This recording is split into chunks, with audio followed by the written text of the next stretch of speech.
Town Square Village, a fascinating but often bizarre case study in high-density living. Now, just looking at the buildings and its various roundabouts, you might think you're looking at a European development, but in reality, this complex is built on the edge of nowhere in a Texas city called Amarillo, home to more than 200,000 people. On one side of the complex, you have a grid-style city with miles of urban sprawl, meaning the houses and commercial spaces are built very far apart due to the fact that the land here is very cheap. The city is also characterized by its heavy car dependency, with massive parking lots, ridiculously wide roads, and not really much in the way of public transportation. On the other side of the complex, you have nothing but farmland with the occasional residential space developed out there. This sharp contrast between urban sprawl and endless farmland can be found along this rectangle. So what exactly is this high-density mixed-use apartment complex doing here? Is it a bold attempt to break the mold of urban sprawl car dependency, or is it just another victim to it? Now, I want to start with the positives because this place has a lot going for it. Starting at the ground floor, there are accessibility ramps everywhere, and all of the residential spaces have 2 elevators. On the first floor of the complex, there are several restaurants, bars, and other shops. Within a 5-minute walk of the complex, there is a mini market, entertainment, 2 coffee shops, and a fairly competent walking trail. And right next door is a pretty nice gym with a heated outdoor lap pool, a small water park with a lazy river and a massive slide. Membership to this gym is included for all residents. Above that are 4 floors of residential space, approximately 500 units, and the 6th floor was originally intended to be a penthouse suite, but due to some regulatory oversight, it's currently just being used as storage space. And they've also done a pretty good job keeping these trees alive in spite of the fact that there's virtually no groundwater or rain here most of the time. So what exactly is this high-density, multi-use, European-style complex doing here on the edge of nowhere in Amarillo, Texas, of all places? My guess is that the local Williams family, as well as their various businesses, noticed the same problem that a lot of other people noticed: an unending sprawl of suburban neighborhoods, giant parking lots, and zero walkability.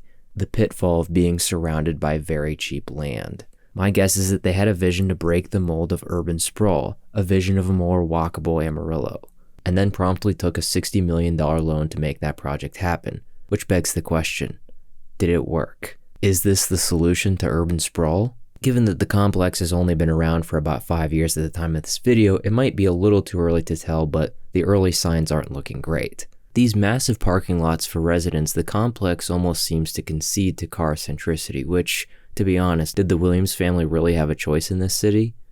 If you look at the municipal building codes, it looks like the answer is no. And then the commercial spaces, most of them to this day are not full, and frequently the spaces that do get filled go out of business very quickly. 10 times as many businesses have chosen to open up shop next to the complex, in preference of a spot closer to the main road. And with a mixed-use development, you would expect more walkable developments to pop up around it. And if we look at this rendering, it appears they were expecting more high-density housing to appear around the complex, which even that is more refined and realistic than their earlier renderings, which show experimental skyscrapers, condos, hotels, massive art installations, a fountain, which notably fountains don't work in Amarillo because the mineral deposit builds up in the pipes and causes them to clog. What we're seeing so far is car dealerships, residential neighborhoods that are built by the same company that built the complex, some by others.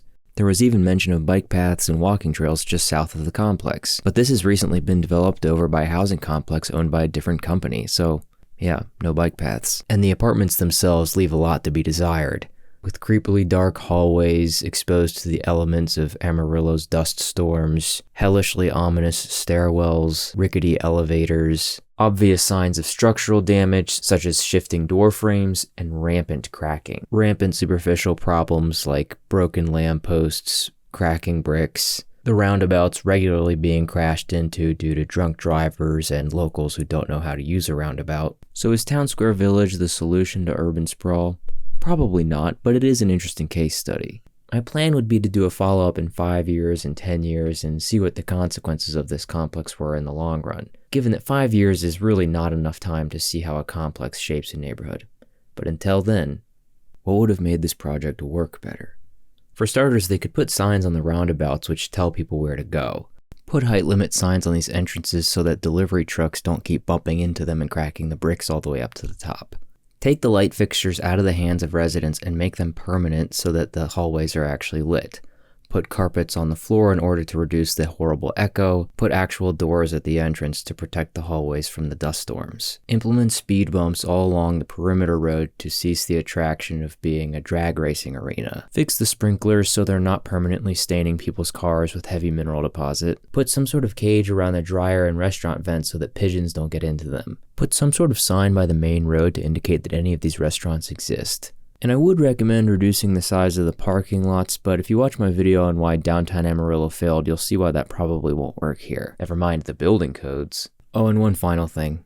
Please stop putting up Christmas lights in October.